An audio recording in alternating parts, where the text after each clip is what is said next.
Hey guys, what is up, কেমন আছেন সকলে? আশা করি ভালো। আজকে আমরা দেখতে চলেছি আফগানিস্তান বনাম নিউজিল্যান্ড ম্যাচ।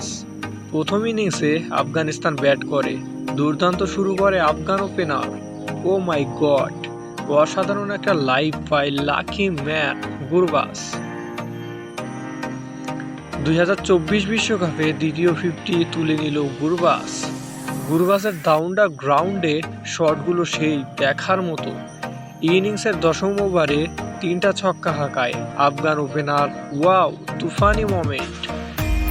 ভাই রে ভাই, আফগানের উমর চাই এসে টর্নেডো খেলছে। ভাই কেউ এরে থামান, জিন বর করছে। কি ছক্কা মারলো, বিল্ডিং এর উপরে ফল পড়লো।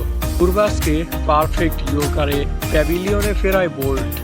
দ্বিতীয় ইনিংসে নিউজিল্যান্ড ব্যাট করে, ফারুকি বোল্ট আউট করে ওপেন ব্যাটারকে ফেরায়। রশিদ খানের হুগলিতে ক্যাপ্টেন উইলিয়ামসন আউট হয়। 6 ওভারে 33 রানে 3 উইকেট নেই, বিপদে কিউরা। রাশিদ খান স্পিন বল করে খোটা তুলে ফেলে। ওয়াও, 5 উইকেট নেই। নিউজিল্যান্ড কি খেলে এমনটা আশা করিনি। 15 ওভারে 75 রানে গুটিয়ে যায় নিউজিল্যান্ড। 84 রানের জয় পায় Afghanistan. Player of the match Gurbaz. আর ভিডিওটি অনেক শর্ট, সো রিভিউ ভালো হলো কি না খারাপ হয়েছে অবভিয়াসলি কমেন্টে জানান।